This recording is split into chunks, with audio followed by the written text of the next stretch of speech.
mortgage, our signed pledge of payment, backed by the assets we pledge to forfeit should we fail to pay, is the only thing of real value involved in the transaction. To anyone who believes we will honor our pledge, that loan agreement or mortgage is now a portable, exchangeable, and saleable piece of paper. It's an IOU. It represents value and is therefore a form of money. This money the borrower exchanges for the bank's so-called loan.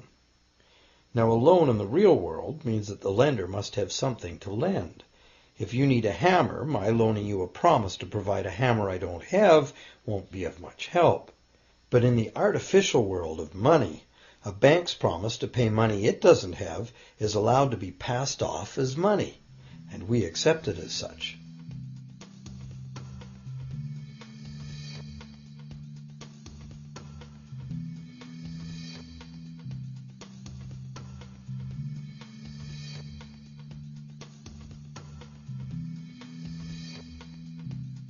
Once the borrower signs the pledge of debt, the bank then balances the transaction by creating, with a few keystrokes on a computer, a matching debt of the bank to the borrower. From the borrower's point of view, this becomes loan money in his or her account, and because the government allows this debt of the bank to the borrower to be converted to government fiat currency, everyone has to accept it as money. Again, the basic truth is very simple. Without the document the borrower signed, the banker would have nothing to lend. Have you ever wondered how everyone, governments, corporations, small businesses, families, can all be in debt at the same time and for such astronomical amounts? Have you ever questioned how there can be that much money out there to lend? Now you know. There isn't. Banks do not lend money. They simply create it from debt. And as debt is potentially unlimited, so is the supply of money. And as it turns out, the opposite situation is also true. Isn't it astounding that despite the incredible wealth of resources, innovation, and productivity that surrounds us, almost all of us, from governments to companies to individuals, are heavily in debt to bankers? If only people would stop and think, how can that be?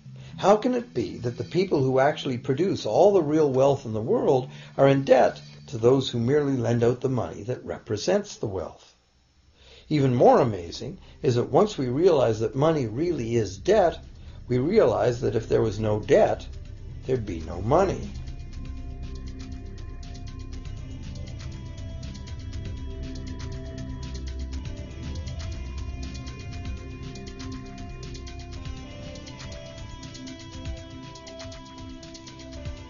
If this is news to you, you are not alone. Most people imagine that if all debts were paid off, the state of the economy would improve. It's certainly true on an individual level. Just as we have more money to spend when our loan payments are finished, we think that if everyone were out of debt, there would be more money to spend in general. But the truth is the exact opposite. There would be no money at all. There it is. We are totally dependent on continually renewed bank credit for there to be any money in existence. No loans, no money, which is what happened during the Great Depression. The money supply shrank drastically as the supply of loans dried up.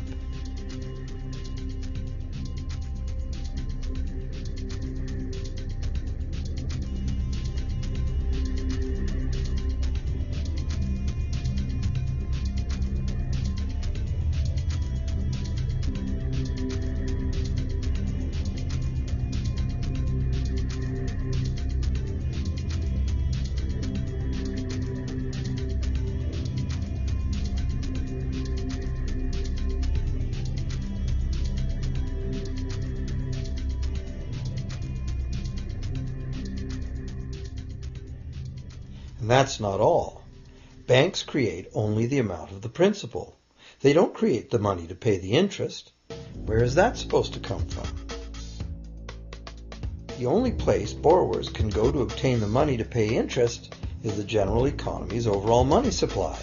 But almost all that overall money supply has been created exactly the same way, is bank credit that has to be paid back with more than was created.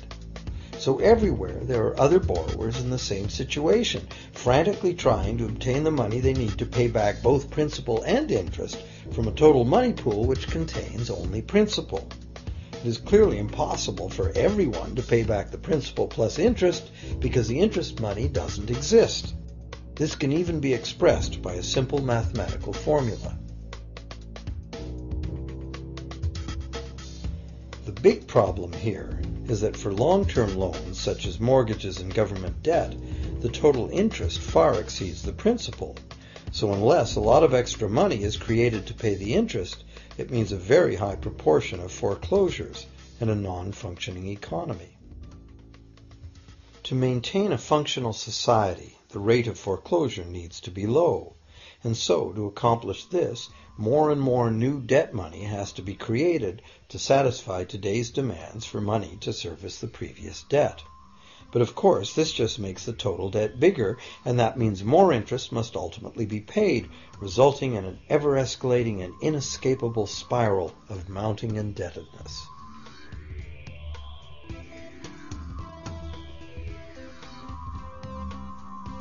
It is only the time lag between money's creation as new loans and its repayment that keeps the overall shortage of money from catching up and bankrupting the entire system. However, as the bank's insatiable credit monster gets bigger and bigger, the need to create more and more debt money to feed it becomes increasingly urgent. Why are interest rates so low? Why do we get unsolicited credit cards in the mail? Why is the U.S. government spending faster than ever? Could it be to stave off collapse of the entire monetary system? A rational person has to ask, can this really go on forever? Isn't a collapse inevitable?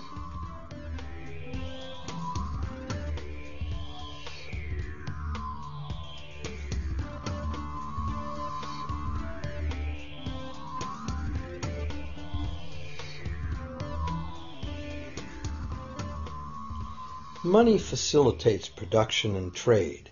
As the money supply increases, money just becomes increasingly worthless unless the volume of production and trade in the real world grows by the same amount.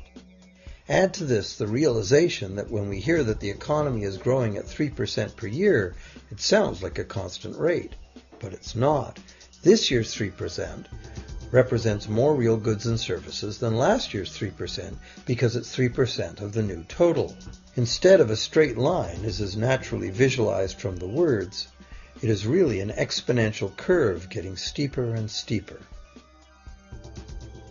The problem, of course, is that perpetual growth of the real economy requires perpetually escalating use of real-world resources and energy. More and more stuff has to go from natural resource to garbage every year, forever, just to keep this system from collapsing.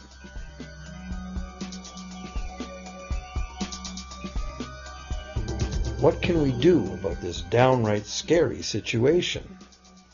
For one thing, we need a very different concept of money. It's time more people ask themselves and their governments 4 simple questions.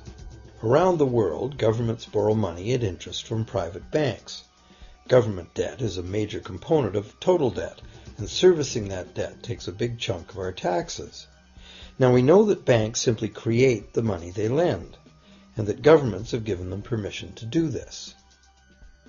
So the first question is, why do governments choose to borrow money from private banks at interest when government could create all the interest-free money it needs itself? And the second big question is, why create money as debt at all? Why not create money that circulates permanently and doesn't have to be perpetually reborrowed at interest in order to exist?